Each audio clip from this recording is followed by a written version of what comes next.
Ok, ahora sí lo tenemos en instante de grabación y para mí es un gusto muy enorme. He leído muchísimo de los artículos de Reverendo Leopoldo, quizás algunos de ustedes también. Y creo que va a ser interesante en la exposición del día de hoy. Tenemos como tema los factores sociales y políticos, hablando de políticos o de política, que ocasionaron la gestación del catolicismo no romano, ese protestantismo evangélico mexicano del siglo XIX. Esta es una serie de ponencias, como todos ustedes saben, que hemos programado durante 3 meses, realmente septiembre, octubre y noviembre.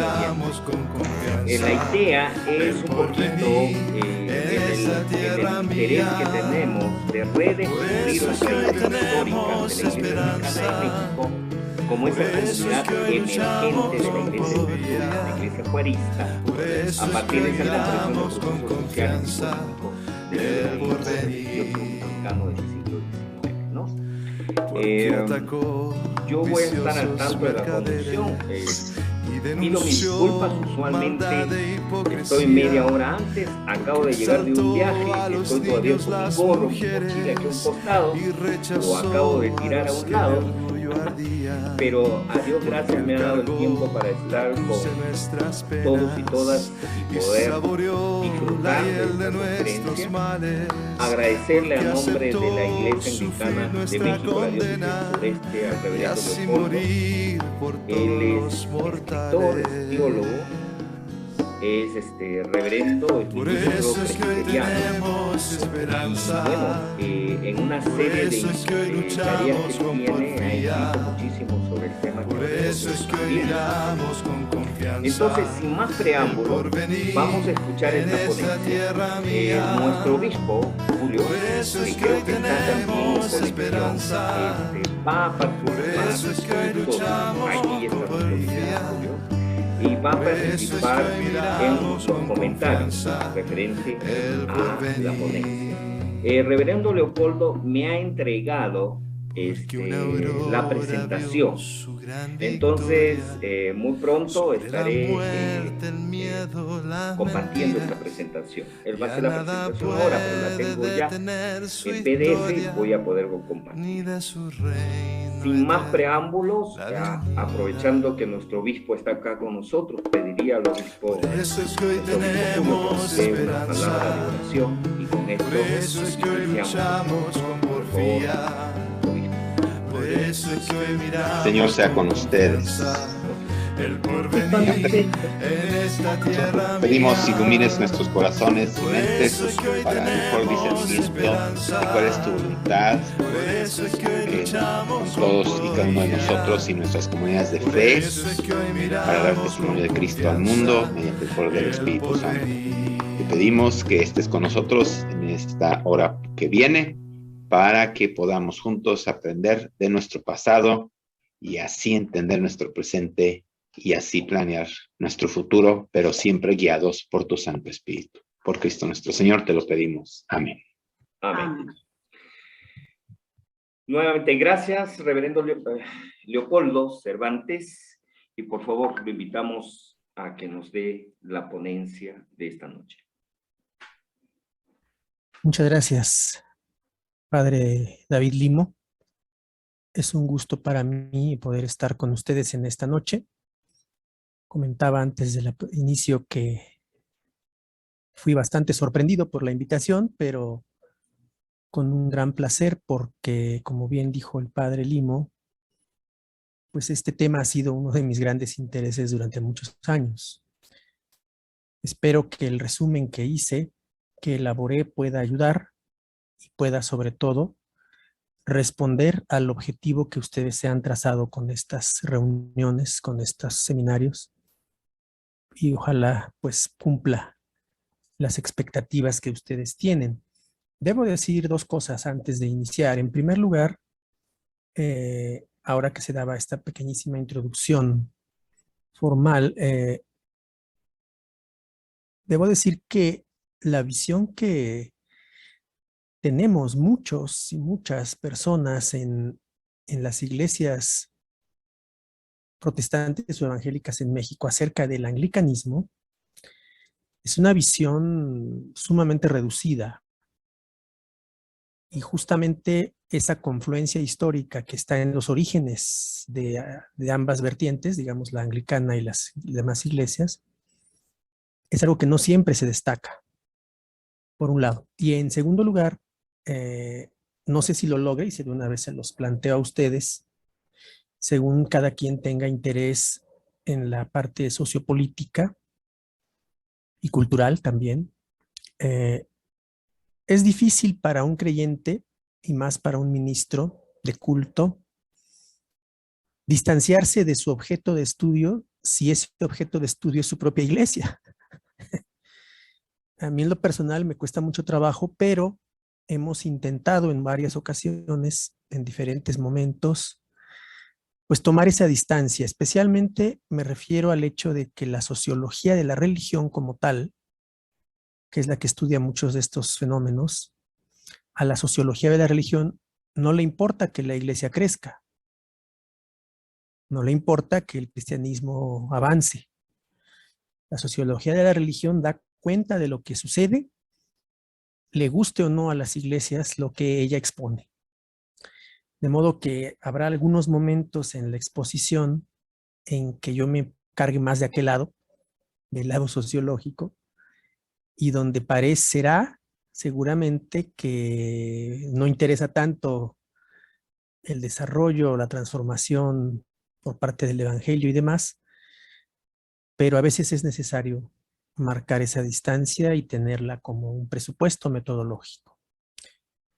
Yo no soy sociólogo, tuve una escasa formación en ese campo, pero considero que con el paso de los años, al menos a mí me ha funcionado y me ha servido mucho de este análisis. De modo que ahora mismo ya voy a compartir la pantalla para que veamos el tema y lo podamos desarrollar en los minutos que nos restan. Yo mantuve el título que el padre Limo me dio, con un pequeñísimo ajuste: Factores sociales y políticos que ocasionaron la gestación del catolicismo no romano, protestantismo evangélico mexicano en el siglo XIX, de modo que no vamos a salir del siglo XIX en esta charla, en estos comentarios, nos encerraremos ahí. Me he permitido poner los dos logotipos de las instituciones que ustedes representan, me he permitido, ¿verdad? Y también quise poner la fachada o uno de los lugares de la Catedral de San José de Gracia, acá en la calle de Mesones, en el centro histórico de la Ciudad de México. Que entre paréntesis debo decirles, hasta hace muy poco, ahora que una profesora, que quizá ustedes conocen, la profesora de origen o de filiación bautista, de apellido Barocio,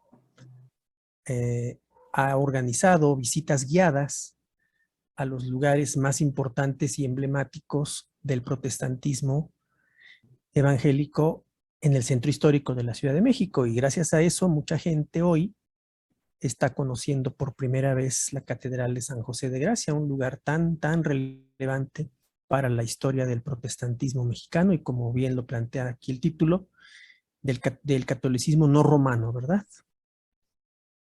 Antes de la charla de hoy comentaba con alguien que los protestantes también somos católicos no romanos, también. Y en fin, ya estaremos entrando a algunos detalles de nomenclatura en unos minutos más. Entonces, este es el título, lo he conservado, lo he respetado y quiero comenzar con una cita de Jean-Pierre Bastian, mi profesor de Sociología de la Religión, hace varios años, quien en este texto de Historia General de la Iglesia en América Latina, cuando recibió el encargo de escribir sobre la presencia de los protestantismos en la cristiandad americana, escribió lo que tenemos ahí en la pantalla, refiriéndose a que el surgimiento del protestantismo en Europa, y es una definición bastante sociológica, ¿verdad?, está ligado a los movimientos de reforma de la Iglesia medieval de cristiandad y se inscribe dentro de un proceso más amplio de transición del feudalismo al capitalismo. Ahí está la perspectiva económica también.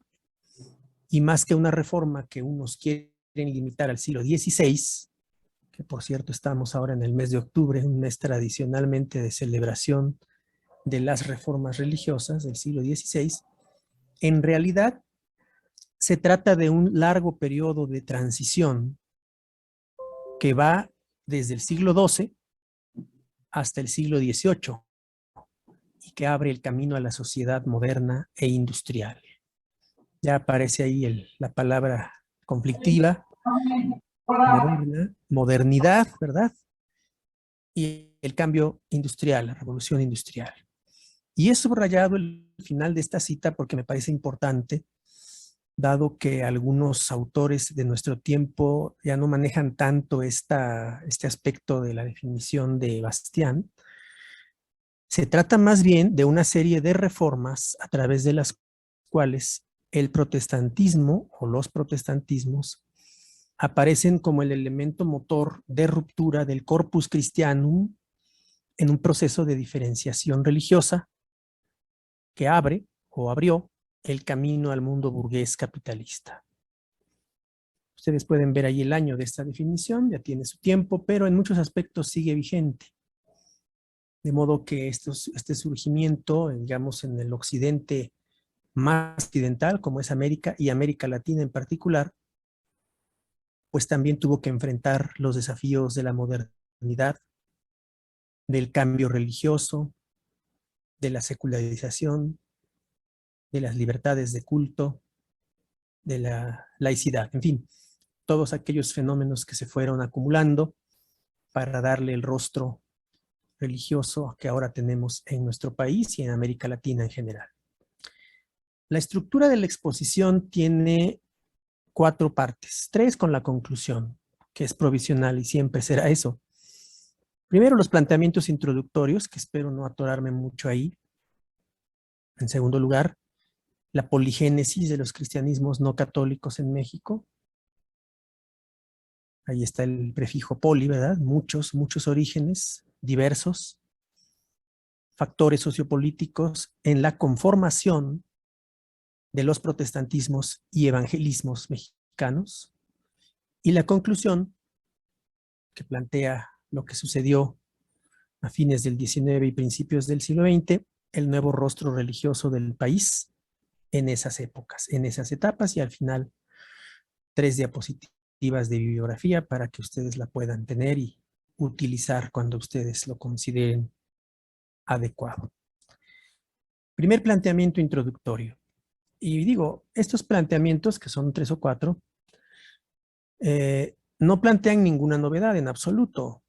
Son cosas que resumen mucho de lo que sabemos todos y todas los aquí presentes. Primero, el protestantismo, o lo que representó la disidencia o la heterodoxia cristiana desde el siglo XVI en la cristiandad americana, fue visto desde dentro desde la cristiandad como un cuerpo extraño e indeseable.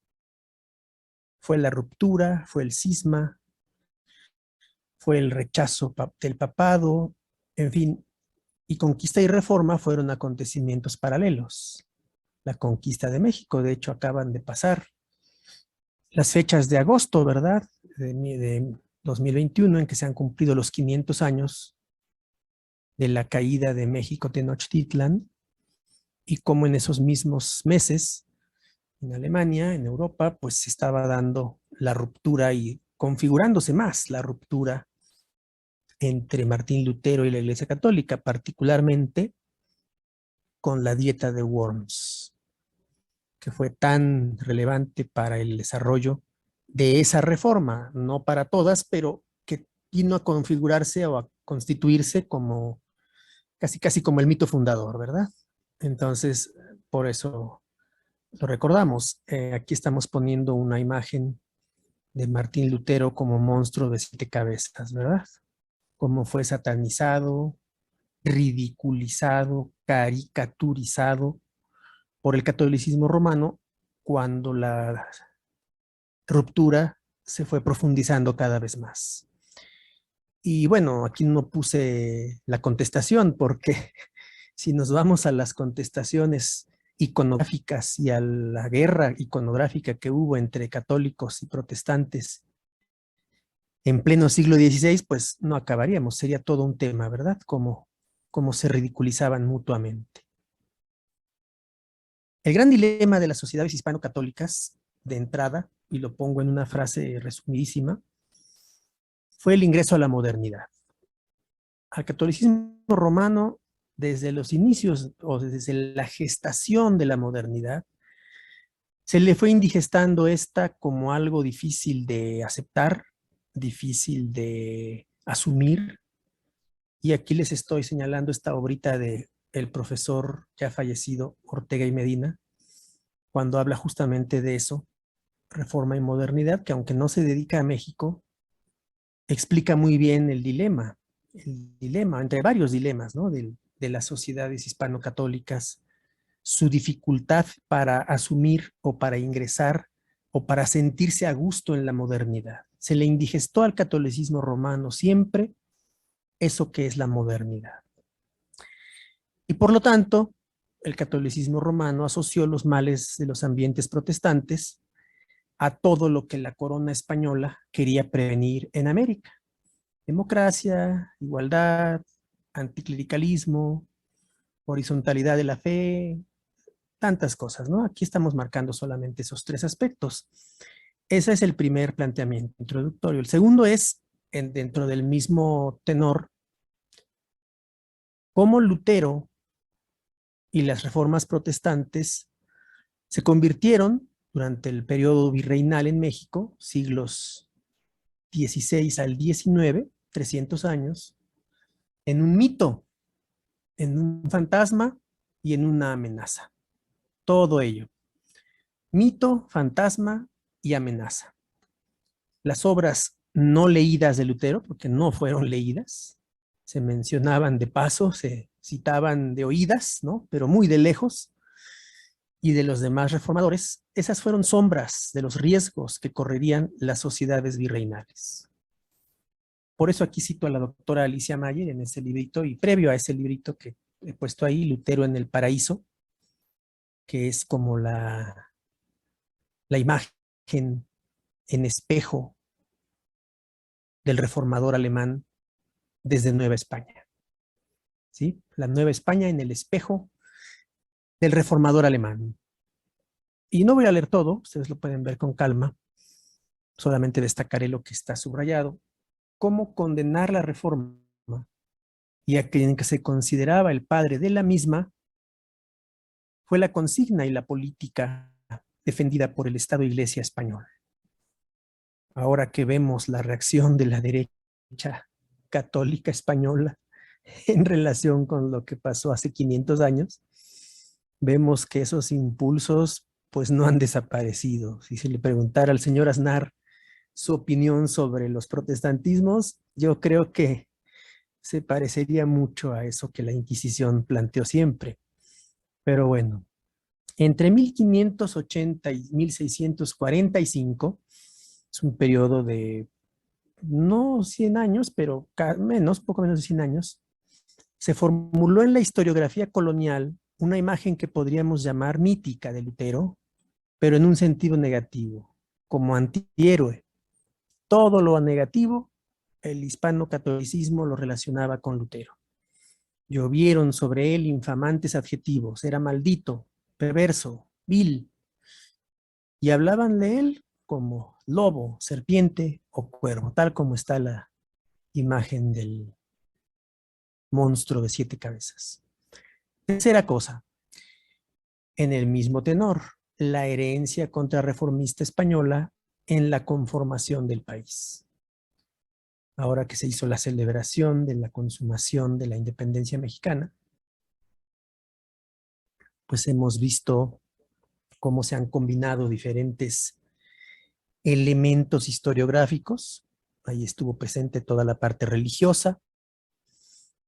Pero en 1824, cuando se promulga la primera Constitución mexicana, el catolicismo romano, y no podía ser de otra manera, se estableció como la religión oficial del país.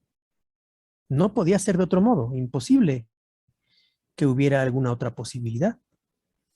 La renovación, dice Rosa Salas, del estatus dominante del catolicismo romano en el México independiente se estableció en el artículo 3º, donde la religión católica era la única, sin tolerancia de ninguna otra.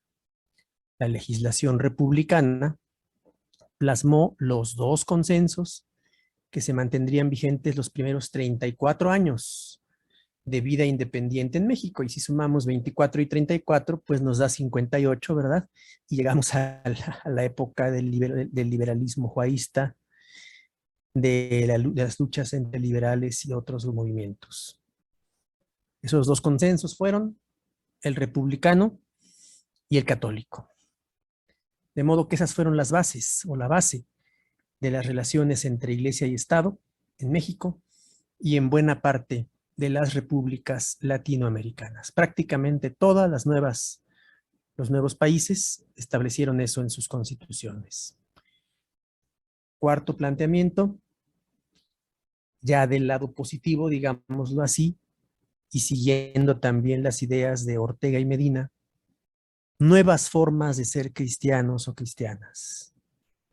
Las propuestas de transformación de la experiencia de fe.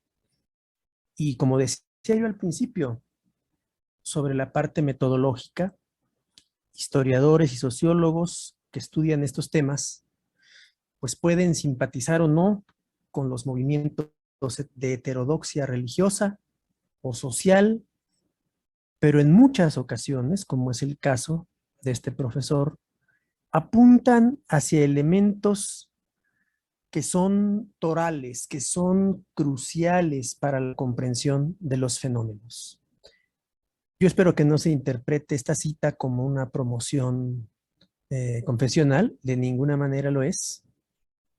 Estamos aprovechando el texto de Ortega y Medina, donde él hace una comparación entre el católico y el calvinista o protestante, de manera general. Y la comparación que hace a mí me ha servido muchísimo para entender el lugar que cada uno de ellos, el católico y el protestante, el lugar que siente cada uno de ellos en el mundo. ¿Qué lugar tiene en el mundo presente y en el mundo futuro, hablando escatológicamente, en términos de salvación también? Y Ortega, quien no podía ser acusado de protestante ni mucho menos, resume esto de manera magistral. El católico posee la libertad trascendental, pero es esclavo del mundo. Hay un desequilibrio entre el ideal a que se aspira y las exigencias que la realidad le impone. Hay un conflicto. El calvinista o el protestante, por contra, es esclavo no del mundo, sino de lo trascendente, de la trascendentalidad, pero vive en el mundo. Los dos están en el mundo, pero no se sitúan en él de la misma manera. Gracias a su vivir intramundano, recordando aquí la tesis de Max Weber sobre el ascetismo intramundano, que es una contradicción de términos maravillosa, ¿verdad? Y activo, puede manumitirse, puede librarse. Este es un verbo muy raro, pero tenemos que dejarlo. Puede librarse del yugo predestinatorio que está presente ahí. De parecida manera, concluye, bien pudiera el protestantismo haber hecho del ser humano, del hombre, un siervo de la allendidad, pero al mismo tiempo lo ha hecho un amo y señor de la aquendidad. Y esas son las dos palabritas complejas, pero clarísimas.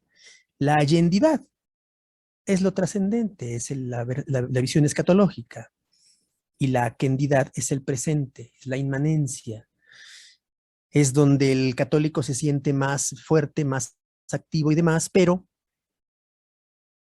el protestante se hace amo y señor de la aquendidad, de modo que se mueve a gusto en los dos campos, en los dos terrenos.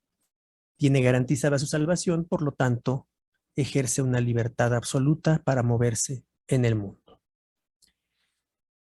El último, si no me equivoco, de los planteamientos introductorios, espero que no sean tantos, es el de la presencia y ausencia de los protestantismos en la historia de México.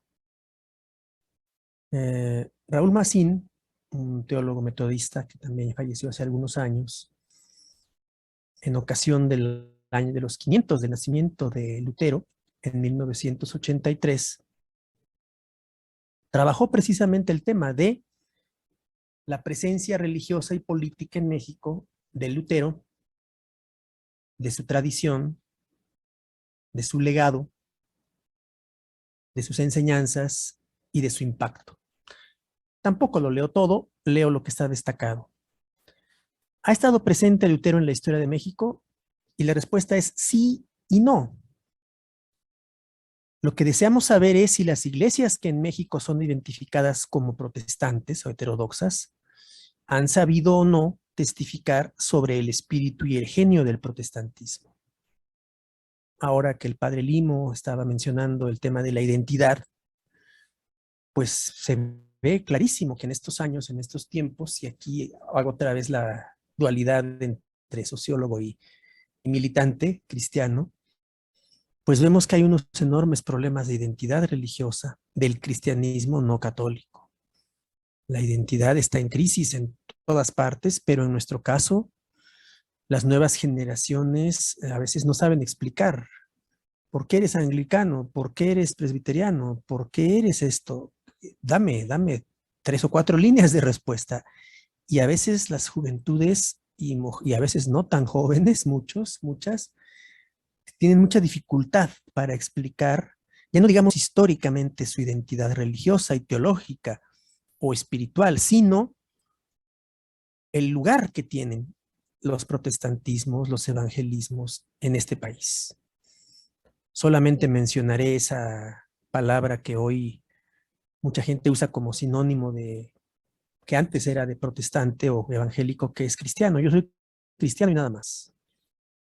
Es una palabra cuya ambigüedad ahora está teniendo un peso específico enorme y que simplemente, en cuestiones prácticas, para México particularmente, aunque para todas partes, el censo último en el tema religioso, pues ya no es confiable porque las respuestas en esa línea concreta de identidad, pues no había forma de pedirle a la gente del INEGI que fueran sociólogos de la religión, ¿verdad?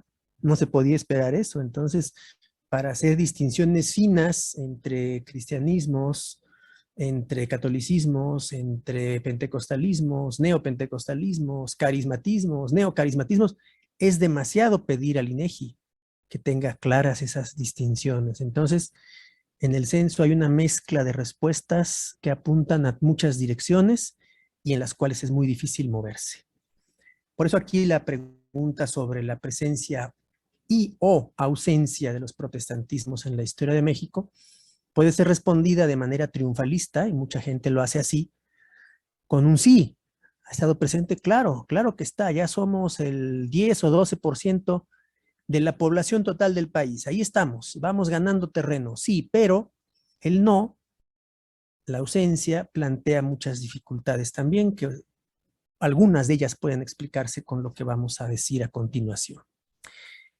Por fin terminamos los planteamientos introductorios y vamos al segundo aspecto, la poligénesis de los cristianismos no católicos en México. Ha persistido durante mucho tiempo en los círculos de estudio, círculos académicos, es menos ahí, pero ha persistido la idea de que si no hubo misioneros, no hubo cristianismo no católico en México. Sin misioneros, sin agencias misioneras, no iba a haber cristianismo en México. Cristianismo no católico, cristianismo evangélico, cristianismo protestante. Y aquí lo que yo destaco en primer lugar son las iniciativas endógenas, de origen interno, el liberalismo y la religión alrededor de la Constitución de 1857. Estamos hablando de mediados del siglo XIX, no de la segunda y última parte, años 70 hasta el final. No, no, no. Estamos en la década de los 50, cuando la generación liberal, encabezada por Ignacio Comonfort, Valentín Gómez Farías, Melchor Ocampo, y estoy dejando a Juárez para no mencionarlo de inmediato, ¿verdad? Eso debe quedar bien claro porque Juárez pues, es la figura dominante, pero esa constitución marca y es el parteaguas en nuestro asunto, en nuestro tema, sobre la poligénesis de los cristianismos no católicos en México. Hubo grupos liberales anticlericales repartidos por diversas regiones del país que contribuyeron a la oposición contra el dominio católico. No sabían que iban a ser protestantes. No sabían que ya eran evangélicos en el sentido genérico, no de denominación, sino más bien en términos del texto sagrado, por su interés en la Biblia, por rescatar aquello que ellos consideraban que no se enseñaba desde el catolicismo romano. Eran anticlericales, decían que se podía ser creyente sin ser clerical, sin rendirle ese tipo de culto al clericalismo, ¿verdad? Y mucho menos sin practicarlo. Y aquí yo pongo dos ejemplos, no me voy a poder explayar, pero se los dejo en la bibliografía. El caso de un hombre que fue Juan Amador en Zacatecas. Yo me he permitido escribir escribir un libro completo sobre él. Él era nativo de Jalisco, pero se fue a vivir a Zacatecas, en la región de Villa de Cos, muy cerca de la capital zacatecana.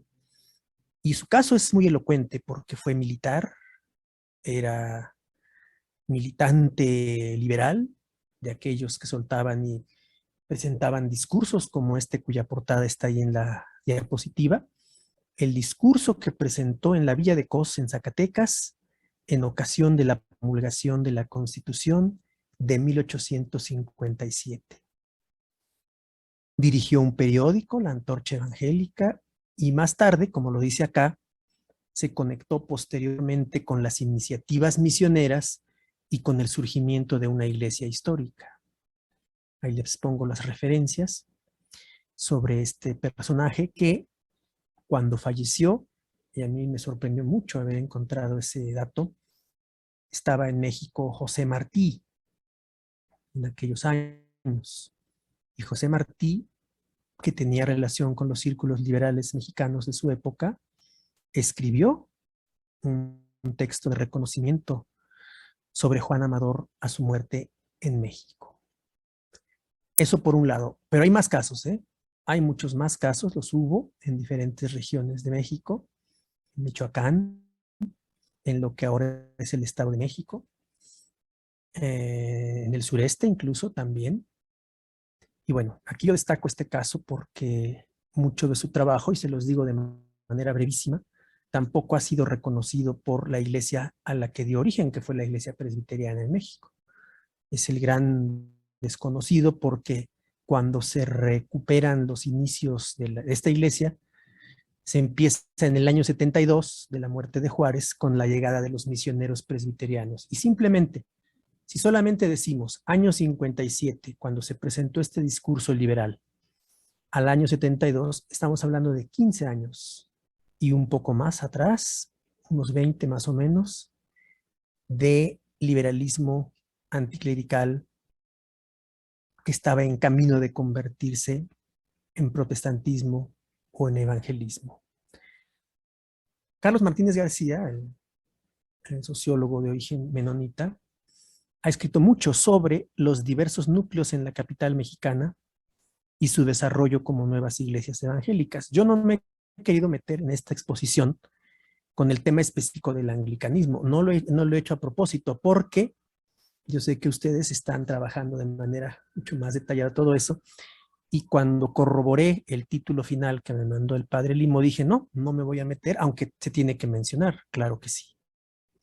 Pero uno de esos núcleos, podríamos decir que 2 o 3 personas o más que participaron en varios de esos núcleos, terminaron, como bien lo veremos en unos minutos, pues dando pie, dando origen a lo que sería la iglesia de Jesús, la iglesia mexicana, la iglesia de los padres constitucionalistas, ¿verdad?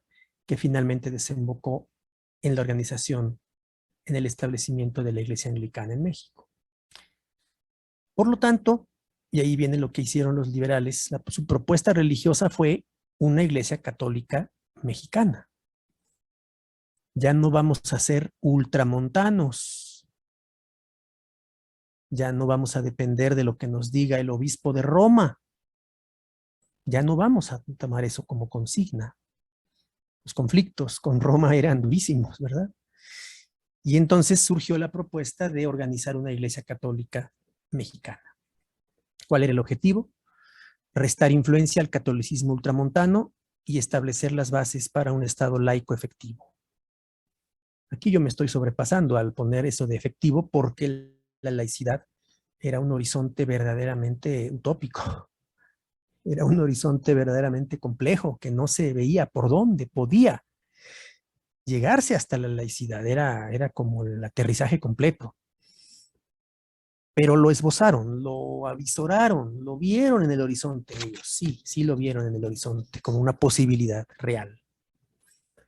Por lo tanto, trataron de someter las prácticas religiosas desde la Constitución del 57, que es bastante moderada en ese tema antes de las leyes de reforma de 2 años después, bajo un esquema copiado de Estados Unidos, de la Constitución estadounidense, cuyos criterios originales fueron la libertad religiosa y la pluralidad de expresiones de fe. No alcanzaron a llegar hasta eso. Las leyes de reforma y después la ley de cultos del año 60, que tuvo calidad o validez constitucional hasta 1874, por eso les decía que el horizonte se veía lejos. Hablemos del 57 hasta el 74, en que se hacen efectivas las leyes de reforma, que no se te avisoraban tampoco. Hay que decir que la Constitución del 57, ya lo mencioné, fue moderada. Se impusieron los liberales moderados. Cuando se levantan los grupos conservadores en contra de la Constitución, los más radicales le dicen a los moderados, vean, ahí está el resultado. Eso nos sacamos por sacar una Constitución moderada. Si hubiera sido más radical, de cualquier manera hubiera venido el problema. Porque eso fue, la Constitución fue moderada, dentro de todo.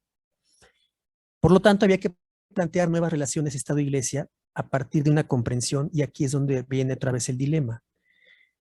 Si a la Iglesia le costaba trabajo asimilar la modernidad, la Iglesia católica romana, a los liberales también, aunque sabían que dentro del paquete de la modernidad religiosa venía la libertad de cultos, venía la educación laica, venía el registro civil, y dieron pasos al respecto, como bien sabemos, ¿verdad?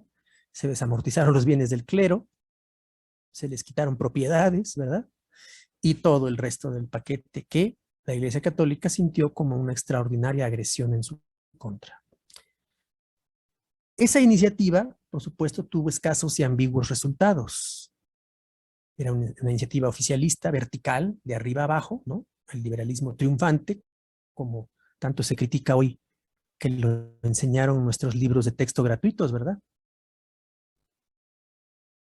Y que no se dio nunca en ellos la versión opuesta, ¿no?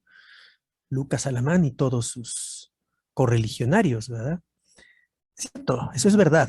La visión que se impuso fue muy afín, fue muy proclive a destacar lo que los liberales hicieron como algo absolutamente necesario y que no podía haber otra posibilidad. Pero ¿por qué no tuvo resultados esta iniciativa? Primero, porque las amenazas de excomunión por parte de la cúpula católica, los sacerdotes que se unieran a ese proyecto, estuvieron siempre ahí. Y la excomunión en esos años era la gran amenaza, el gran temor, y muchos de esos sacerdotes, ustedes lo saben, se regresaron a la Iglesia Católica Romana. También hubo un manifiesto desinterés de muchos políticos liberales para consolidar la iniciativa. Ellos sentían que no era su labor propiamente, aunque eran anticlericales, que su labor no era darle forma a una nueva iglesia, aunque lo intentaron los que estuvieron en el proyecto. Aquí yo pongo un elemento, y lo voy a destacar, lo voy a subrayar, que me parece que es importantísimo. Es la sobrevaloración de la religiosidad popular como elemento constitutivo del catolicismo mexicano. Puede ser que algunos de ustedes no estén de acuerdo y será habitual y podemos dialogarlo. En otro momento, y más abajo lo dice Daniel Kirk Crane, en una tesis en la UNAM, ¿qué pasó con la religiosidad popular? así como la Iglesia Católica Romana y otras iglesias afines valoran la religiosidad popular como el elemento central de lo que es su existencia y temen a veces dar pasos firmes en aspectos teológicos, organizativos, litúrgicos, lo mismo le pasó a los gobiernos liberales. Ellos creían que las masas populares que se iban a insurreccionar y que no iban a aceptar los cambios propuestos. Además, y este también es un factor importantísimo, los liberales no conocían las características religiosas del protestantismo anglosajón, estadounidense, inglés, francés un poco, que también hubo representaciones y demás. No conocían eso, no sabían. Bueno, ¿y en qué consiste? Y la prueba de ello es que hasta hoy se le sigue llamando misa al culto protestante. La misa protestante, y no checa, no empata, ¿verdad? Entonces, ellos no conocían, de hecho, no entraban a los cultos, no participaban de ellos y no conocían en qué consistía el culto protestante. Lo veían desde lejos, desde fuera. Y Kirk Crane, precisamente en esas páginas de su tesis del año 2001, resume en 3 aspectos el problema, 4 aspectos. Ausencia del alto clero, otro gran problema. Los sacerdotes que participaron en la conformación de esa iglesia no eran del alto clero. No hubo obispos entre ellos que pudieran darle fuerza, empuje y buen impacto al proyecto. No hubo. Faltó un movimiento popular. Las masas tampoco estaban convencidas de que eso era necesario. Era una imposición vertical y los sacerdotes que participaron tenían iniciativa, pero sentían que no estaban arraigando en el pueblo. Las coyunturas del principio de los 60, ya con la invasión futura de europea, ¿verdad? Cuando llegó Maximiliano y demás, causaron muchísimos problemas para que eso se consolidara y, por supuesto, la falta de fondos económicos. Entonces, los perfiles de los cristianismos mexicanos no católicos tuvieron que llegar a ser necesariamente como la conexión, como la avanzada de aquellas nuevas comunidades que entroncarían con las iglesias foráneas, iglesias extranjeras, iglesias misioneras. Los padres constitucionalistas y la Iglesia de Jesús como antecedentes de la Iglesia anglicana, es lo que yo les decía, mencionar brevemente esto a partir de este texto de José Manuel Villalpando, que lamentablemente no tiene bibliografía, pero que es muy útil para esta revisión. Ustedes seguramente lo conocen, el año 2012, que se presentó en un evento de conmemoración de la laicidad en México. Melchor Ocampo, llevado por su aversión al catolicismo, aseguraba que para derribar al clero católico era necesario formar un clero protestante. Así de claro lo tenía él. Y consiguió fundar la Iglesia Mexicana, católica, pero independiente de Roma. Y contó para ello con el auxilio de una docena de sacerdotes católicos que, renegando de su fe y de sus juramentos, aceptaron unirse a la aventura gobiernista, a los que Ocampo prometió no solo protección poderosa y eficaz, sino socorrerlos pecuniariamente. Eso nos lleva justamente al quinto punto de esta poligénesis, que es el destino de la Iglesia mexicana. Muestra de las endebles raíces de un proyecto político-religioso. A mediados del 60, y seguimos citando a Villalpando, la Iglesia mexicana fue constituida, ¿sí? En el mes de diciembre, ya existiendo la Iglesia mexicana, diciembre del 60, un año muy importante. Juárez pudo decretar finalmente la libertad de cultos. Entonces es muy interesante saber que, habiendo una iglesia mexicana en marcha, ¿verdad?, que podía consolidarse, es cuando se decreta la libertad de cultos. Pero con la intervención francesa y el Segundo Imperio Mexicano, la iglesia mexicana se disolvió y en el 68, cuando se volvieron a reunir los sacerdotes reformistas en su templo del Espíritu Santo, solamente había 3 de ellos, porque algunos o habían fallecido o se habían reconciliado con la Iglesia Católica. Esto nos lleva ya justamente a los factores sociopolíticos como tales, donde la sociología justamente nos está aquí apoyando para ver cómo estos conceptos que se siguen discutiendo porque no hay uniformidad en su comprensión, cómo influyeron estos factores en la conformación de los protestantismos y evangelismos mexicanos. En este tomo de la Historia General de la Iglesia en América Latina, sobre México, el número 5, el profesor Bastián igualmente, habla de los protestantismos históricos en diversos momentos, antes y después del año 72. El año clave es el de la muerte de Benito Juárez, precisamente. Es el año clave, antes y después. La reforma se hizo en gran parte contra la Iglesia, que era de las pocas instituciones que no habían perdido su poder con la independencia. Sin embargo, subyacente a toda la política anticlerical de los liberales, existía esa tendencia a la secularización. Es el concepto sociológico aquí, que no se entendía solamente como eliminación de la hegemonía religiosa católica, solo por la imposición de la libertad de culto y sus consecuencias. No, la secularización, y esto es muy importante en términos de un ethos y de una cuestión de valores, ¿verdad? Tenía como meta última la introducción de valores esencialmente utilitaristas y economicistas en una sociedad saturada de religión. Eso es muy importante. A los liberales, y especialmente a los más radicales, no diría que les asqueaba la religión, pero sentían que era un exceso. Se citan mucho las palabras de Juárez acerca de que en vez de usar las medallitas y los escapularios y demás, las personas en la religiosidad popular, pues hicieran otras cosas como parte de su fe. Aunque Juárez, volviendo a lo mismo de hace un momento, tampoco comprendía bien cómo era el protestantismo. No se entendía, y es muy claro que no se apreciaba suficientemente el individualismo, por ejemplo, del protestantismo. Entonces, para ellos era necesario incorporar valores esencialmente utilitaristas y economicistas en una sociedad saturada de religión. Por eso, antes y después del 72, está el parteaguas. En segundo lugar, y aquí simplemente pongo los años para ver cómo están las fechas antes y después del 72. Está la llegada de las iglesias misioneras, la cronología. Año 69. La Iglesia de Jesús, afiliada a la Unión Cristiana Americana y Extranjera de Nueva York, con Henry Riley. Año 70, Congregación Bautista. 71, los Cuáqueros. 72, la Iglesia Congregacional. Mismo año, Misión Presbiteriana del Norte. 73, Misión Metodista Episcopal del Norte. Y en el mismo año, la Misión Metodista Episcopal del Sur. Y ahí están los años.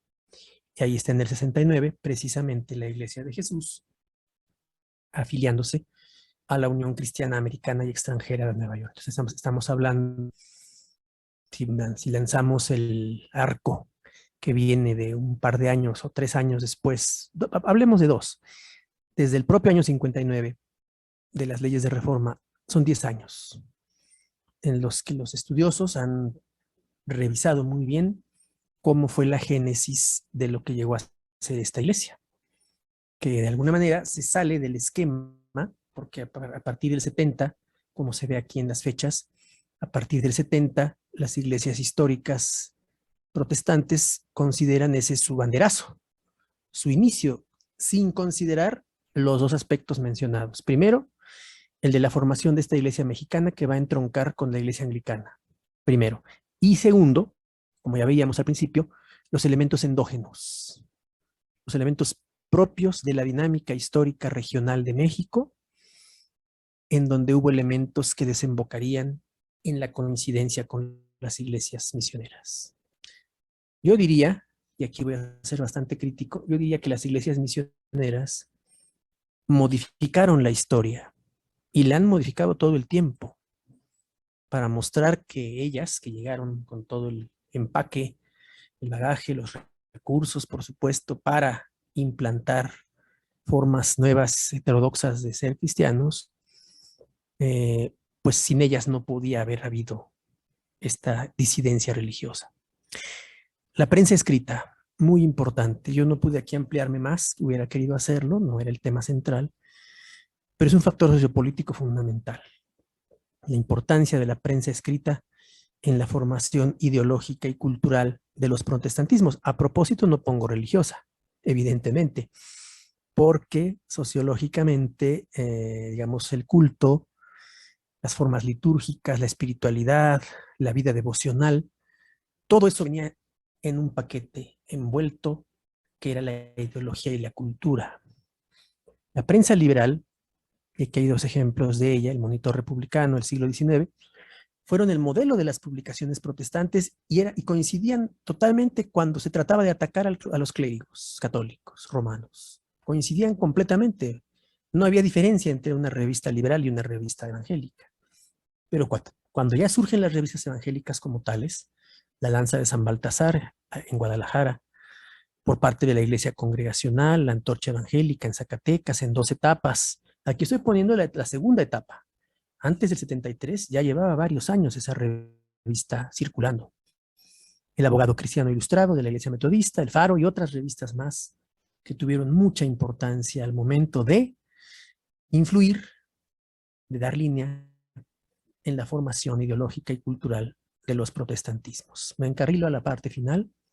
Espero no estarme excediendo mucho. Ya no voy a leer toda esta parte. Conclusión.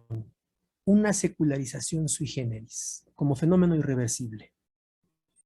La secularización no podía tener marcha atrás.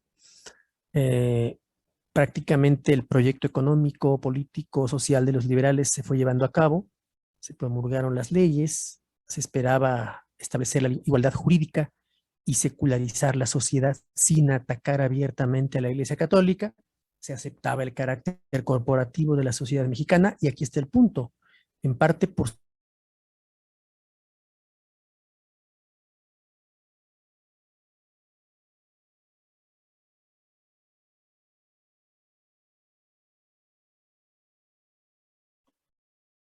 ¿Estamos en línea?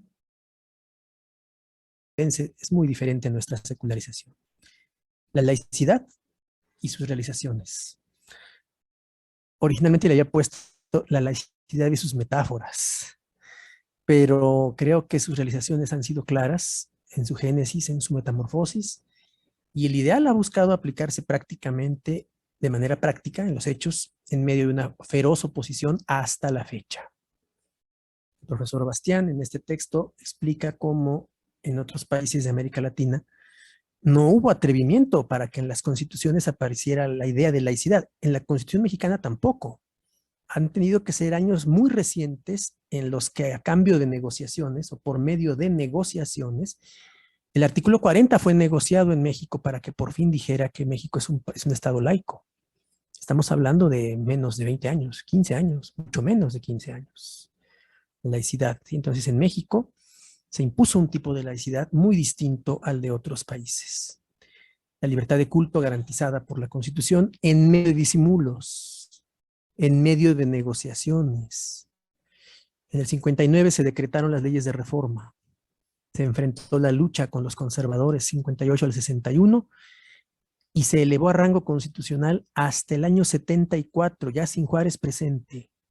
Y esta legislación entonces, y esto es muy importante, representó un rompimiento jurídico con la primera constitución política del país, que cumplía 50 años. Al mismo tiempo, las leyes reformistas produjeron una nueva relación entre iglesia, Estado y sociedad. Aquí Rosa Salas hace muy bien en agregar a la sociedad, que aunque no tenía representación, digamos, más o menos formal, ya estaba alzando la manita y diciendo nosotros también tenemos algo que decir durante la segunda mitad del 19.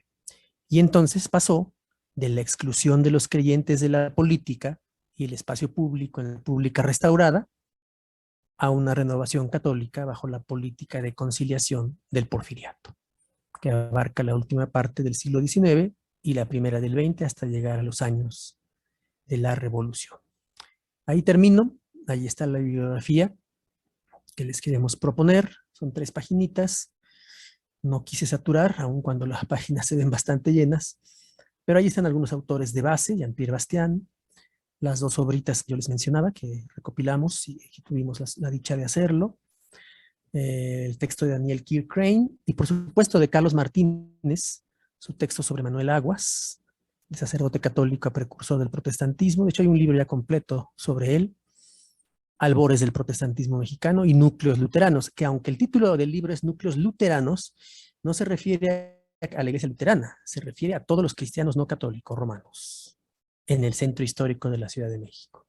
Hace pocas semanas, muy pocas semanas, el propio Carlos ha hecho una serie amplísima sobre el mismo tema y, por supuesto, la ida y vuelta y todos los azares y avatares de la iglesia anglicana están revisados nuevamente ahí. Jan Meyer tiene un texto muy importante sobre una historia política de la religión en el México contemporáneo.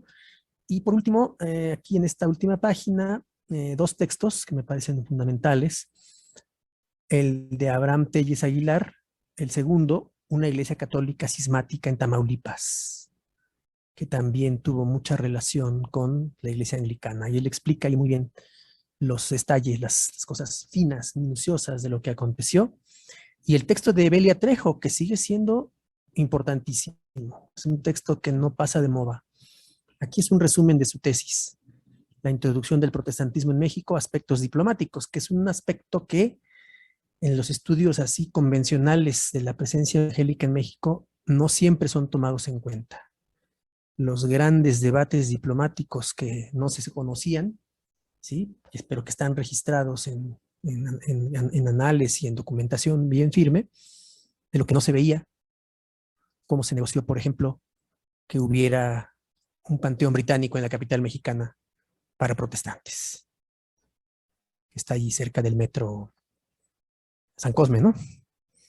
Este panteón británico, que de manera parecida en otros países, me tocó la suerte de conocer el panteón de protestantes en Valparaíso, Chile. El panteón de protestantes en Valparaíso tiene oficialmente el nombre de Panteón de Disidentes. Es el nombre oficial del panteón. Panteón de Disidentes. Y así está el letrero en la entrada.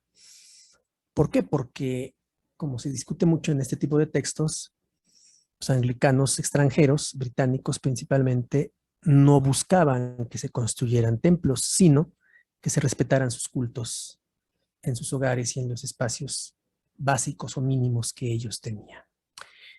De modo que aquí concluyo. He usado 50 minutos, perdón por extenderme, No, pero ahora quedo a su disposición para la respuesta y para los comentarios. Gracias. Muchas gracias, maestro Leopoldo, por esta exposición. Le hemos pedido mucho más, en realidad, de lo que se puede hacer con todo este resumen que nos está ofreciendo. Yo sé que en 50 minutos es imposible hacer un resumen de esta manera, pero lo ha hecho muy bien y nos ha ayudado muchísimo. Y con ello vamos a entrar entonces a este diálogo y para eso hemos pedido que para esta ocasión el comentarista sea el obispo Julio. Entonces voy a darle el pase al obispo Julio para que nos brinde los comentarios. Obispo, por favor. Gracias, maestro Leopoldo Cervantes. Ciertamente he de decir que si me atrevo a comentar ante su bastante completa resumen y presentación, lo hago también como profesional de las ciencias sociales, por decirlo de alguna manera, que pasó por la Escuela Nacional de Antropología e Historia en la Ciudad de México, y desde luego manejamos en común ciertos términos y ciertas áreas de las ciencias sociales. Y en ese sentido, déjenme decirle, le felicito porque usted precisamente, una de mis preocupaciones con las últimas investigaciones que se han hecho en el campo de la sociología y de la historiografía respecto a este tema que nos toca hoy, es el respetar los protocolos y la metodología de las ciencias sociales. Me alegra mucho que usted mismo iniciara su intervención mencionando este problema que hay entre la EPIC y la EMIC, esta aproximación del investigador fuera del objeto de estudio y las dificultades, como usted mismo lo mencionó, lo reconoció, que tenemos cuando formamos parte del grupo que es objeto de nuestro propio estudio. Entonces ese es el dilema eterno del investigador, del observador sociológico, del humanista en este sentido. Menciono esto porque precisamente cuando usted hace mención de últimas obras y de su crítica que hace, estoy conectando estos dos. Es un inicio, un elemento con el que usted inició su intervención y que casi al final menciona antes de las conclusiones. Hace usted una crítica muy certera de cómo las iglesias protestantes históricas modifican la historia. Y modifican la historia precisamente para, digamos, que legitimizar o crear este origen interno, endógeno, esta endogenia de los protestantismos. ¿Por qué? Ante la necesidad de legitimarse desde el punto de vista nacionalista en contra de lo extranjero y de la otredad norteamericana. Y me parece que el compañero Carlos Martínez va en esa vertiente en su obra sobre Manuel Aguas. Claro, usted no puede compartir mi opinión, pero creo yo que precisamente esa crítica que usted hace, muy certera, se la admiro, se la muy encomendable, que usted mismo, siendo presbiteriano, diga una autocrítica como sociólogo, como historiador, como científico social, y usted lo dijo en principio, una cosa es el objetivo de hacer crecer a la comunidad de fe y animarla, y otra cosa es la sociología de la religión, que está haciendo un análisis y da un trato imparcial al fenómeno religioso. Es lo que usted hizo. Y lo felicito en ese sentido. Y dice usted, es que las iglesias protestantes históricas han modificado la historia con el afán de esta digamos, legitimación nacionalista, que creo que en cierto sentido no tiene por qué hacerle falta, ¿no? Alguien puede decir por ahí, pues el cristianismo tampoco era prehispánico, llegó de España, ¿no? También es extranjero, por así decirlo. Pero hay una realidad. Creo yo, si analizamos cómo, en qué momento el compañero Carlos Martínez se refiere a San José de Gracia como foco del protestantismo mexicano, y lo menciona en 1872, me parece interesante que él precisamente arranque este intento, yo lo veo así, de legitimizar el origen endogámico del protestantismo en México, escoge precisamente el movimiento de la Iglesia de Jesús, antecedente de la Iglesia Anglicana en México, pero lo escoge precisamente en la fecha a la que usted hace referencia como esa marca en que precisamente entran las sociedades protestantes, y usted nos dio la cronología y casualmente inicia 1872. Es muy interesante. Y algo que a mí me parece criticable, y ahí estoy completamente de acuerdo con usted, es, por ejemplo, cómo el compañero dice, bueno, la prensa de momento los asume y los ve como protestantes, y luego él, en el corpus de sus explicaciones en su obra, se refiere al movimiento como protestante. Cuando me queda la duda si en esta dicotomía epic-emic, él respeta la manera en que precisamente los miembros de la Iglesia de Jesús se nombraban a sí mismos. Es decir, se asumían como protestantes, y esto me recuerda que, por ejemplo, en una obra reciente, del año 2011, se provee de una carta donde el padre Valdespino, falleciendo en Los Ángeles, California, y exiliado, uno de los originales 12 sacerdotes constitucionalistas, que nunca abandonó el movimiento de la Iglesia de Jesús y no se reconcilió con Roma, él dice en esta carta, amargamente quejándose, es que quieren hacer del movimiento de la Iglesia de Jesús una iglesia protestante más. Y esta nunca fue nuestra intención. Esta nunca fue nuestra intención. En este sentido, me parece interesante que hay que estar entonces atentos a lo que usted señala, a poder distinguir como historiadores, como sociólogos, como antropólogos, cuando es que trabajos historiográficos pues son intentos de reescribir la historia y modificarla. con agendas políticas presentes y a futuro. Esto me parece importante. Yo me congratulo que esta noche hemos tenido un expositor que está consciente de esto y que no cayó en eso. Y me congratulo. En ese sentido, a mí me parece muy interesante lo que usted mencionó, de cómo precisamente Jean-Pierre Bastien menciona hace los años 80, 84, de que realmente este proceso de secularización o reforma que corrió de la mano en Europa ocurre realmente desde el siglo XI o desde el siglo XII y que no ocurre externo a las estructuras eclesiales, en este caso de la Iglesia Católica Romana. Al contrario, ocurren dentro. Cuando usted mencionaba estos procesos internos, no abundó mucho en ellos, yo quiero un poquito abundar en ellos. Pienso, usted se refería y tenía en mente, los investigadores tienen en mente, a los albigenses, por ejemplo, síntoma de esto que usted menciona, al jansenismo también. Todos estos dos movimientos y otros tantos, los pobres, los valdenses y otros en Italia, movimientos todos estos que no se identificaban con ningún, digamos, protestantismo del siglo XVI, ¿verdad? O del siglo XVII. Sin embargo, eran movimientos de reforma dentro de la eclesiología católica romana y que, sin embargo, y estoy completamente de acuerdo con usted, si vemos los puntos comunes entre, por ejemplo, el movimiento albigense y el jansenismo, aunque haya mediado muchos siglos o muchos años entre ellos y generaciones, es evidente que tienen los factores comunes que Max Weber o Max Viva identificó como los gérmenes del capitalismo, de la ética capitalista.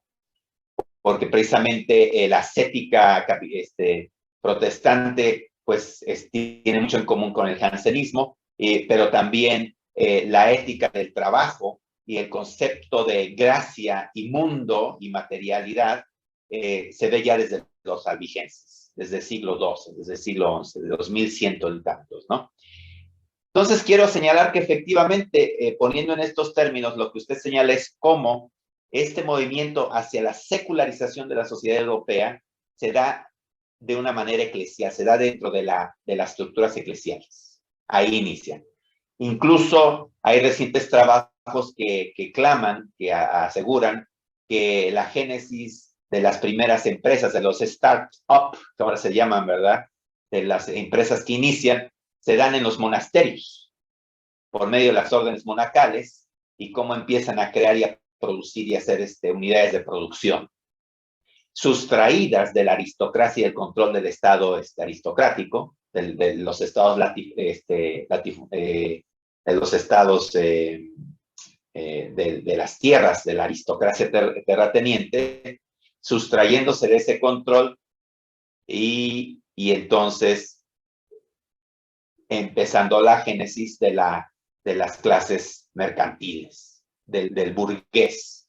Estoy completamente de acuerdo con esta apreciación y hago énfasis en esto porque creo que a diferencia de esto, en México, esta tendencia de secularización no se estaba dando dentro de las estructuras eclesiales.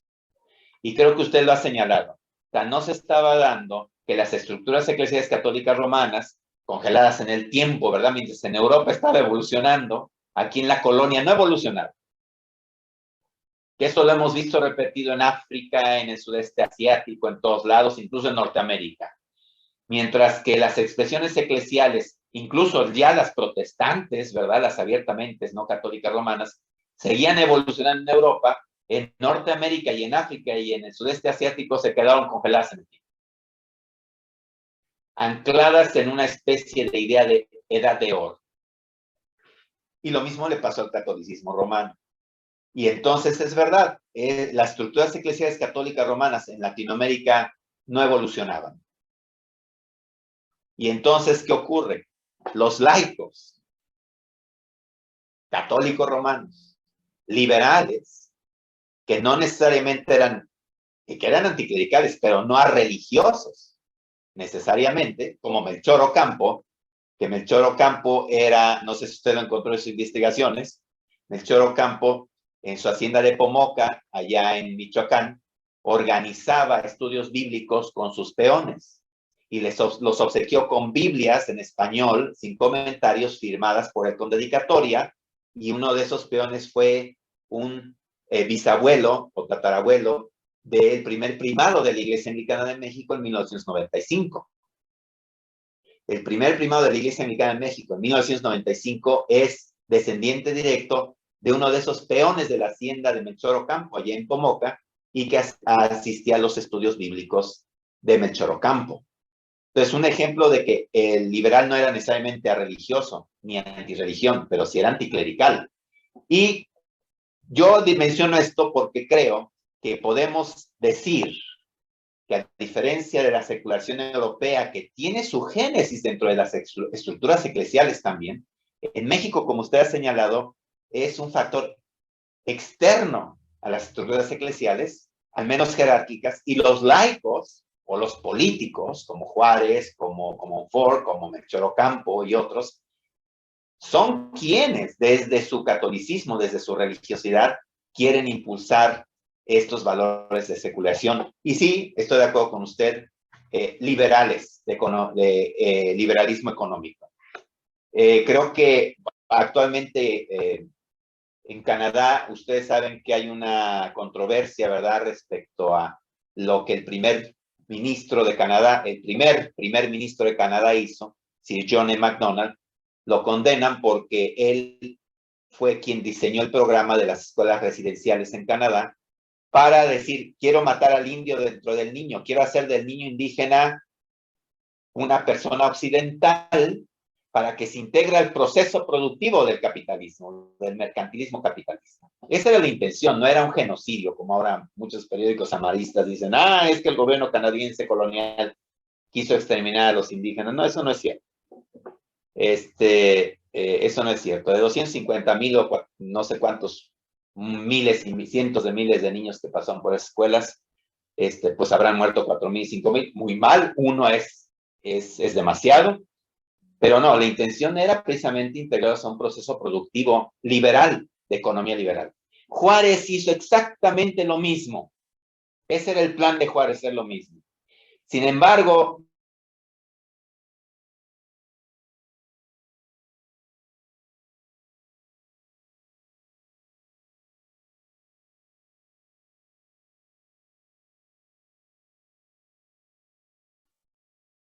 modernidad. Y es lo que usted, profesor, mencionó, la modernidad. Obispo, creo que tuvimos una pequeña pausa, ¿cierto? ¿Todos lo vieron? ¿Sí? No. Escuché perfectamente. Ok. Todo bien. Sigamos. Perdón. Todo bien. Muy bien, entonces decía yo, la modernidad en México. Creo que esta modernidad, democracia, igualdad y anticlericalismo en torno a la Constitución del 57, efectivamente es donde precisamente los padres constitucionalistas entran. Y usted lo ha dicho muy bien como factor endógeno. De hecho, he de decir que sabemos que esta iglesia mexicana, la que usted correctamente menciona, y que es los orígenes de la Iglesia de Jesús, o de la hoy Iglesia Anglicana de México, pues surge desde mucho antes de 1869, como usted lo señala, desde 1850, y de hecho en la Catedral de San José de Gracia, de la cual yo fui rector entre 2001 y 2010, ahí están los libros de registro, están las firmas de los sacerdotes que oficiaban ahí, y precisamente hay un sello que dice Iglesia Católica Mexicana Apostólica Militante en la Tierra, y es de 1847, y ya se reunía en la calle San Juan de Letrán, efectivamente. Y lo interesante de esto es que esto es previo incluso a la Constitución de 1857. Entonces tiene usted razón al señalar que realmente no se debe ignorar que, digamos, un catolicismo no romano u otras expresiones cristianas son previas por años, a más de 10 años, a la aparición de las misiones protestantes en el país. Esto creo me parece muy rescatable.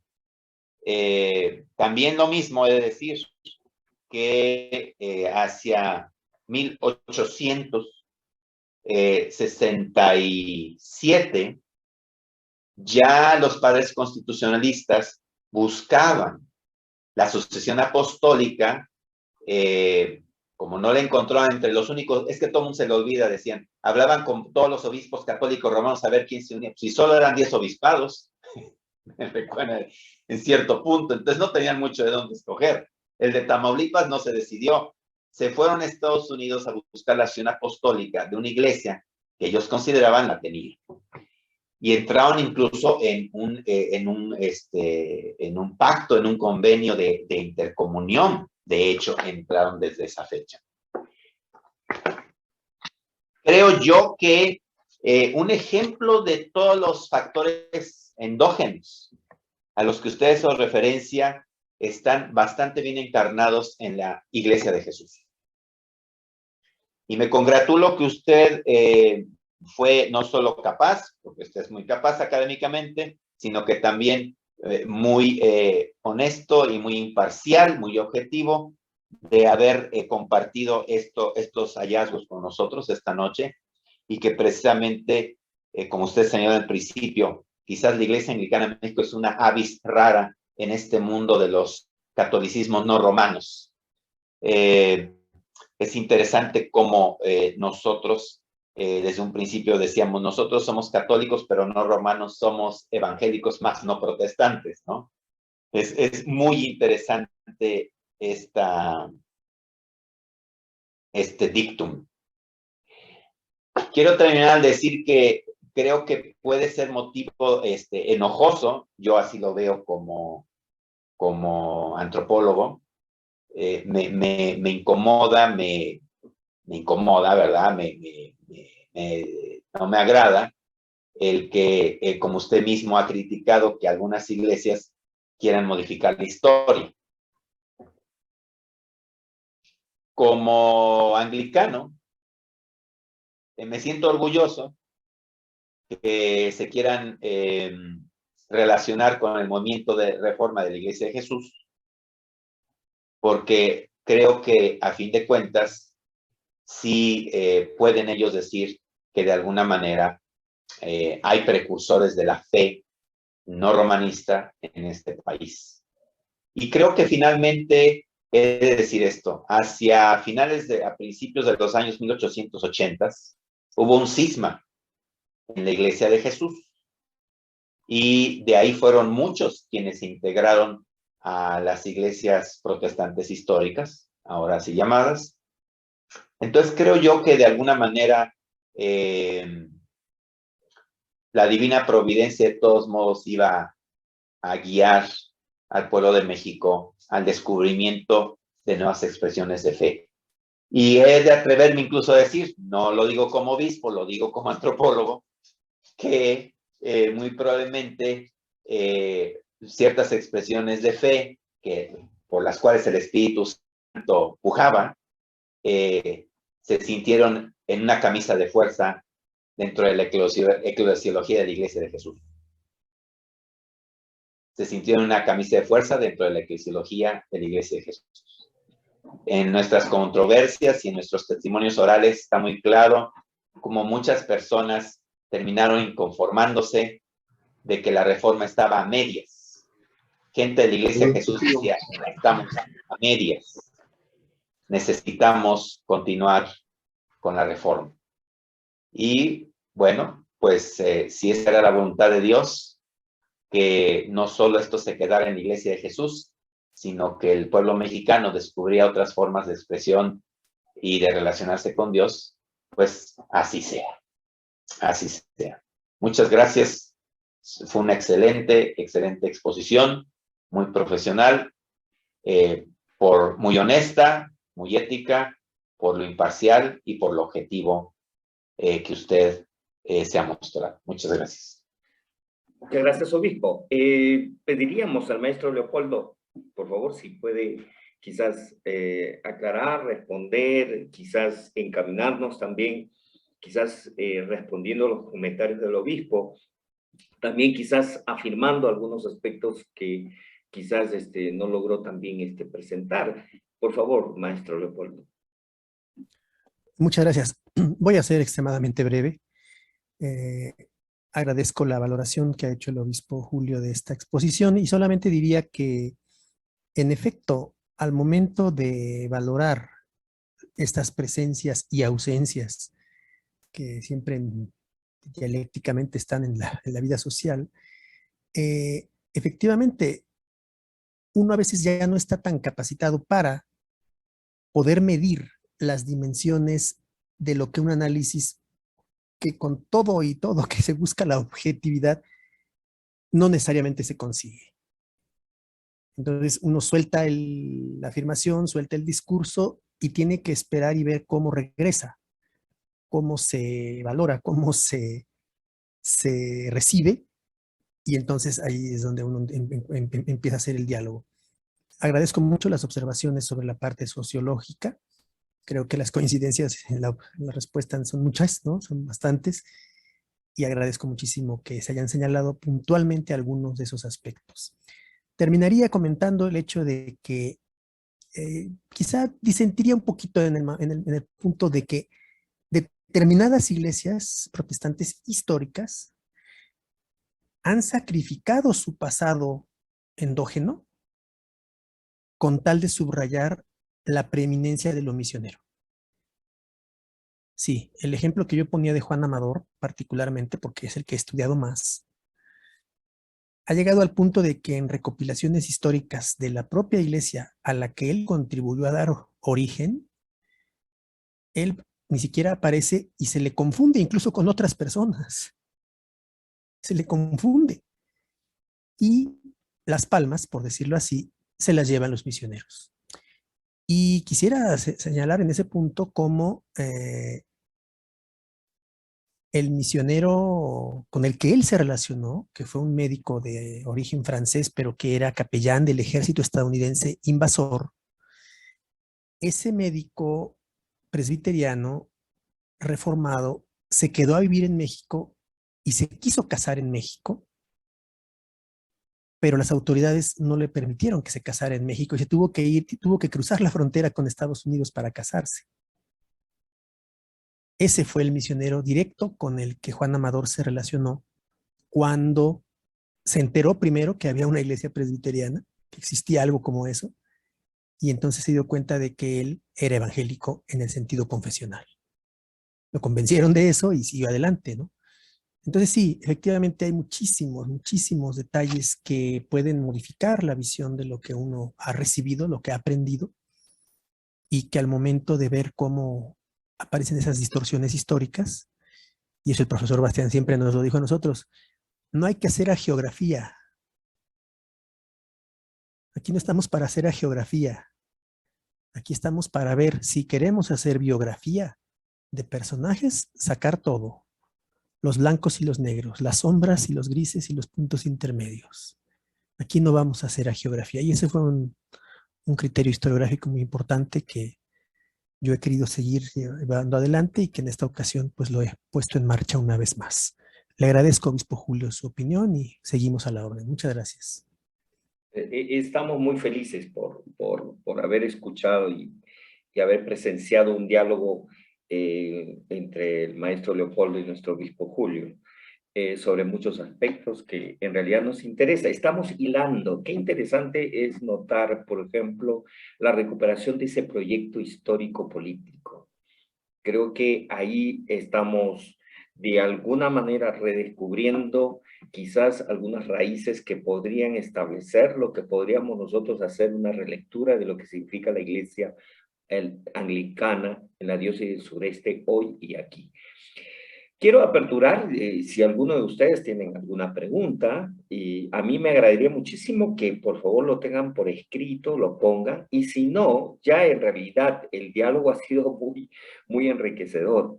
Entonces, si no existe alguna pregunta, yo estoy pidiendo que lo escriban, y si no es así, yo me siento muy agradecido por esta participación, y creo que muchos de nosotros también. No quiero ser tan cortante con muchos que quisieran escribir o decir una pregunta, pero aguardo aquella.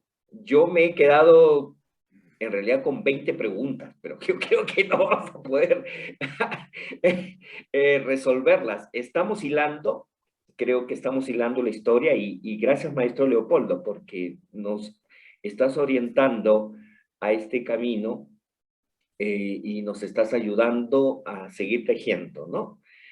Bueno, solamente quiero dar un comentario. Si alguien quiere, sí. Ok, Gustavo, por favor. Sí, buenas noches a todas, a todos, obispo y maestro. De verdad que es increíblemente tan rico el ir a las fuentes, a las raíces, sobre todo históricamente y con tanta fuente, pues. Yo que viví un buen tiempo en México y conocí en cierta manera de cerca algunos pecadillos al no querer entrarle al reto, al desafío de conocer la historia y ser autocríticos, sobre todo con algunas actitudes que se acarrean y que a veces hacen del crecimiento, del afianzamiento o de clarificar la identidad propia de una iglesia local, el miedo a la inculturación, y cuando las raíces, los fundamentos lo vemos, que querían una iglesia mexicana, y no importada, no nostálgica de lo que era. Algunos tienen nostalgia de los signos celtas de la iglesia en Inglaterra y otros detalles, ¿no? O incluso, o sea, la necesidad de revisar y de actualizar y cuán importante es la historia. Yo les saludo desde Guatemala, donde en ese sentido se nos cuestiona mucho, pero yo estoy muy agradecido esta noche. He aprendido mucho, me apasiona la historia, no como estudio, sino como una fuente de actualizarme, de documentar, de incentivar la identidad. Y de verdad que creo que es un gran reto y desafío, y las líneas que está lanzando, ¿cómo se llama? El Instituto San Pablo desde el sureste, cuando al resto de México no le interesa el sureste. Entonces, hoy es un tiempo muy rico, muy valioso, y gracias. Yo he aprendido mucho. Bueno, estas clases, todo desde el año que tengo en el instituto, para mí es muy rico. Gracias, buenas noches. A ti, Gustavo, por participar. Tenemos otra pregunta, yo tengo aquí por escrito en el chat. ¿Es la experiencia de México, es decir, la experiencia de México, algo tan particular, o es posible que este mismo modelo, supongo yo, de experiencia pueda llegar a otras naciones? Bueno, ahí estamos, ¿no? Justamente. Obispo, bueno, por favor. El profesor Cervantes podrá ilustrarnos, él sabe sobre esto, si esta misma experiencia se repitió en las otras repúblicas burguesas latinoamericanas, o ya después de los movimientos independentistas, ¿verdad? Él nos podrá decir. Yo lo que les puedo decir desde el punto de vista, si la pregunta va en el sentido eclesial, de experiencia eclesial, por ejemplo, de las iglesias anglicanas, es de señalar que esta misma particularidad se dio, como la iglesia anglicana en México, un origen más o menos endogámico en Portugal, en España y sobre todo en Filipinas. Es decir, ni la iglesia española, ni la portuguesa, ni la mexicana, ni la filipina son resultados de esfuerzos misioneros llegados de fuera. Fueron intentos de reforma católica al interior de la Iglesia Católica Romana. Esto en Portugal, en México y en las Filipinas. En España no tanto. Ahí sí fue más bien una intención corporativa y orgánica de crear otra cosa, ¿no? pero en México, en Filipinas y en Portugal, y sí, fue igual, la misma experiencia. Fue un grupo de sacerdotes y laicos católicos romanos que querían reformar la Iglesia Católica Romana. Bueno, esa es mi contribución a esa pregunta. La experiencia de la Iglesia Mexicana en México solo se dio en básicamente otros dos países, Portugal y Filipinas. Maestro Leopoldo, por favor.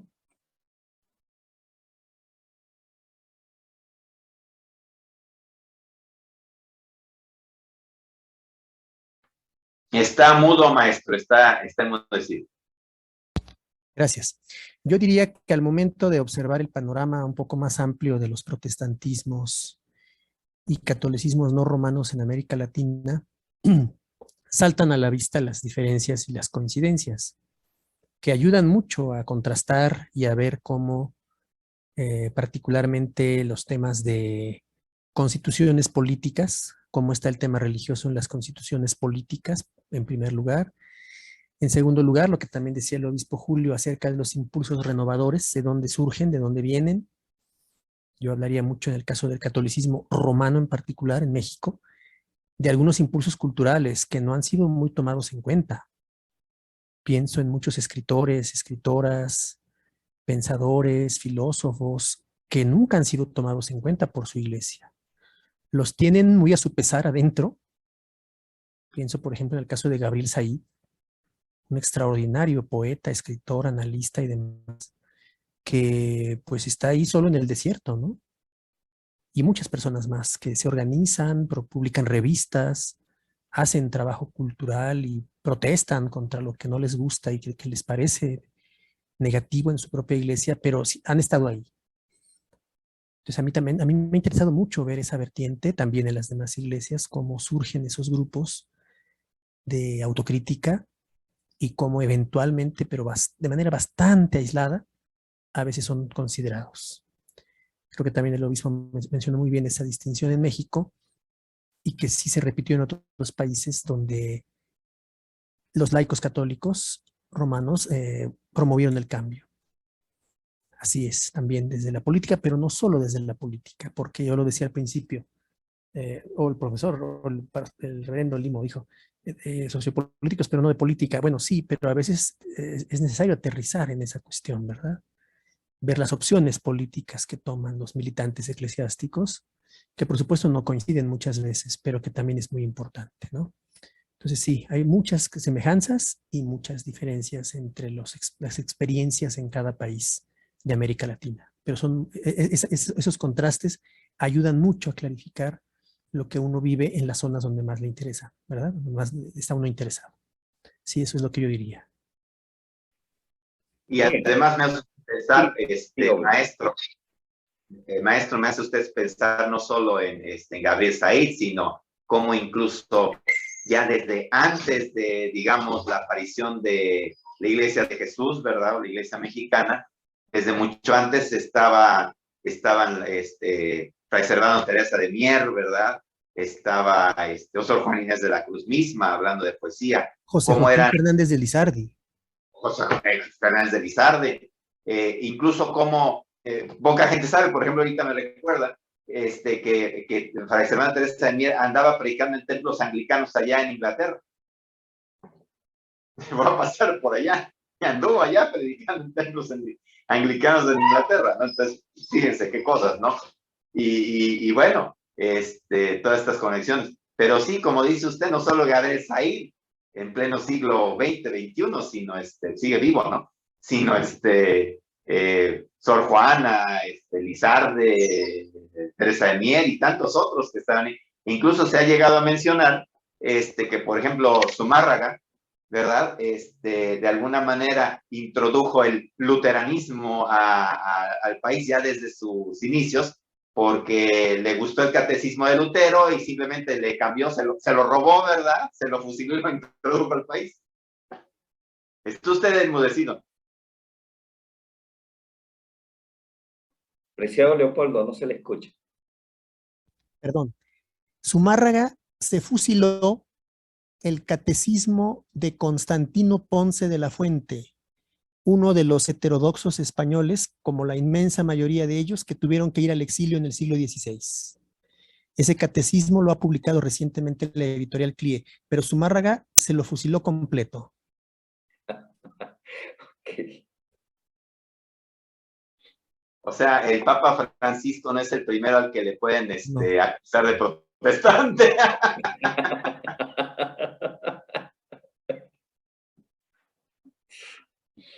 Bien, bien, bien, bien. Estamos muy agradecidos por este tiempo. Hemos cumplido con nuestro horario, hemos cumplido con la ocasión y la oportunidad de estar enriquecidos con esta ponencia. Estamos nuevamente muy agradecidos, Maestro Leopoldo, por la gran contribución que nos ha brindado, y también Obispo Julio, por los comentarios que nos ayudan a enriquecer a todos nosotros en cuanto a la identidad de nuestra iglesia y la construcción o la revisión de lo que originó la Iglesia Anglicana de México. Quiero informarles que para el próximo miércoles 13 de octubre trataremos el tema de iglesias y leyes de la Reforma, 1840-1857.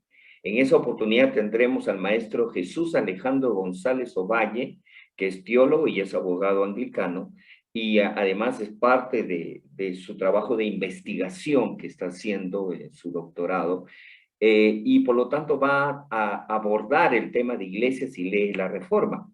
El comentarista para esta ocasión va a ser el reverendo Eric, así es que estaremos muy atentos, por favor, para nuestra próxima ponencia, sino reiterar agradecimiento a todos los que hoy están participando, y también nuevamente al maestro Leopoldo. Muchas gracias, maestro, por esta oportunidad. Quizás algunas últimas palabras, maestro Leopoldo, y también a nuestro obispo Julio. Pues únicamente agradecer, y ahí tienen ustedes a la disposición la presentación y esos materiales que se acopiaron para esta oportunidad. Los limitamos a 3 paginitas para no abrumar a nadie, pero ojalá les sean útiles. Muchas gracias por su presencia y su disposición. Obispo Julio, por favor. Bueno, como estás diciendo obispo y no estás diciendo licenciado maestro, entonces en mi papel de obispo, hermano Leopoldo, que el Espíritu Santo siga inspirándolo usted en su quehacer académico dentro de su comunidad de fe, para que su comunidad de fe no sea únicamente informada, en este sentido, por el Espíritu Santo, sino que también sea informada por la investigación académica rigurosa.